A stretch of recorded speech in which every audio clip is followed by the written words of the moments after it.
एक छोटा मुलगा असतो, खूप गरीब घरचा मुलगा, शिक्षणासाठी पैसे नाही, आई एकटी आहे, वडील हयामध्ये नाही. शिक्षणाची खूप हौस, गणिताची खूप हौस, गणित करायला आवडतं मुलाला.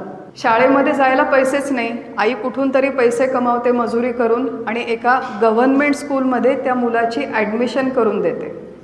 मुलगा शाळेत जायला लागतो, पण आता गणित शिकतो खरा, पण गणिताचा खूप सराव करावा लागतो, प्रॅक्टिस घरी आल्यावर करावी लागते.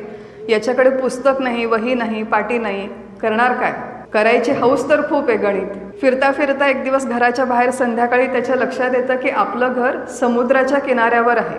किनाऱ्यावर जातो आणि बघतो की तिथे अनेक श्रीमंत घरांमधली मुलं आलेली असतात आणि वाळूमध्ये कुठे चित्र काढ, आपल्या आईचं नाव लिही, बाबांचं नाव लिही, मित्रमैत्रिणीची चित्र काढ, असं मुलांचं चालू असतं वाळूमध्ये खेळणं.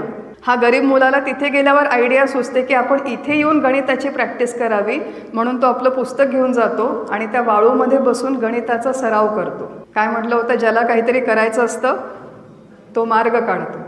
तर असे जे मार्ग काढणारे लोक आहेत की कुठल्याही परिस्थितीतून मार्ग काढावा, प्रयत्न करावे आणि प्रगती करावी, प्रापंचिक जीवनात देखील करावी, पारमार्थिक जीवनात देखील करावी, अशा प्रकारचा आपला दृष्टिकोन जीवनात असावा आणि नसेल तर तो विकसित व्हावा, या दृष्टीने समर्थ दासबोधामध्ये आणि त्यांच्या संपूर्ण वाङ्मयामध्ये मांडणी करतात.